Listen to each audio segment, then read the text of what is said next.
I think the fortunate thing for Amazon shareholders is that it's the kind of business that probably doesn't have as much of an impact from these types of headlines as, say, a business where you're trying to court advertisers all the time, or this is a business that's driven by millions and millions of consumers around the world making everyday decisions about what they want to buy and how they want to sort of manage their lives. So it's probably a business that can withstand this kind of scrutiny. I think the bigger question is going to be sort of what's the impact on Amazon's leadership, and will Mr. Bezos be able to stay as focused as he has been over the last couple of decades? And that's probably the bigger question. Do you see the switch? Is there a switch? I think the move into Hollywood was a calculated one.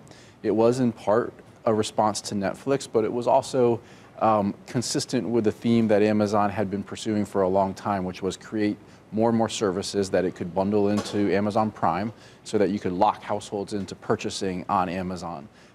It made a lot of sense in that context. It's not clear that it's going to work. It's not clear it's going to be a high ROI type of thing. And do you think it fundamentally, though, changes the culture of Amazon, which famously has been cheap, dare I say, in terms of just how the company likes to operate?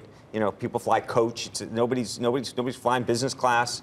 It's just a different kind of approach. And the question is whether you think that by going this Hollywood direction, whether you think it's changed Jeff Bezos and whether you think it will change the company.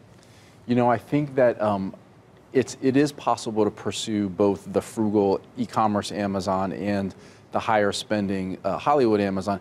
Keep in mind, though, that one of the criticisms Amazon had as a content producer, especially relative to Netflix, was that it wasn't as free spending and it wasn't as sort of catering to the artist's vision as Netflix has been. Right. But I do think that from the perspective of the employees at Amazon and any inequity, I'm not so sure that the employees that are working on the Hollywood business in general are treated any differently from the rest of the Amazon employees. It's just that they're trying to succeed in that high spending world. So in the conversation we had with Jeff Sonnenfeld about governance, board governance, is there somebody that you see today, if something were unfortunately to happen somehow to Jeff, and of course we would hope nothing would happen to him, is there a successor, you think, in place? I think how much does that matter to you? I think there's a strong executive leadership team at Amazon. There are a bunch of executives there that have come up through the ranks at the company, have proven themselves to be highly effective. One of the things that we see with Amazon, that we also saw with Apple, and that we see with Netflix, and we see with Google and Facebook, is that these are founder-led, founder-controlled businesses. They do need somewhat the vision of that leader to kind of be in place, and it would probably... I just want to be clear, you don't have any concerns, though, about his leadership, his judgment, because, look, I'm very sympathetic to what has happened to him. I consider him a victim in this case, and I think actually the way he's approached this has been about as good as you could. I mean, it's bravo to him in terms of coming out against the National Enquirer at his own expense. Having said that, there are people who look and say, look, there's a judgment issue to be sending images like that. You think? I'm just raising the question. I mean, he's running the business really effectively.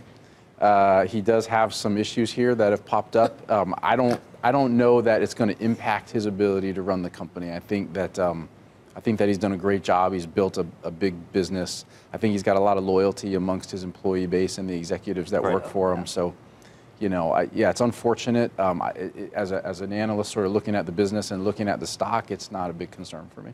Okay, fair enough. Michael Graham, thank you. Thanks. It's nice to see you. Thank you. What's that? Nothing. I'm just asking the questions. I heard you. That's what I'm trying to do. You think he's comporting himself well, which is, No, I mean, I think given the circumstances, he's doing he put himself in well those circumstances. He put himself in those circumstances in the most bizarre fashion you possibly could. I recognize that, and I would imagine that he would agree that if he could take it back, I would imagine he would. I would think. I don't think so. You don't think so? I think he's like... People make mistakes. I totally do. Maybe with that, but I don't think he'd go back to his wife. I don't think he wants to... No, I know. I'm saying about sending things, using the phone, the way... Look. All right. Just, don't get all squeamish. We're all I covered adults here. I covered too many trials over the years where I saw the impact of what you saw pictures like that? What a bad email. Okay. What just a 3 or 4. I covered Frank Quattrone's trial twice because it was a mistrial the first time, where literally I think 6 words in a sentence was why we sat through that for that long. So I can see how how damaging this. So you were watching the Quattrone trial and ignoring the Reagan Revolution, basically, was what happened. Is that what you're saying? You were distracted. No, I was watching the Quattrone trial and living through the .com, the bubble bursting.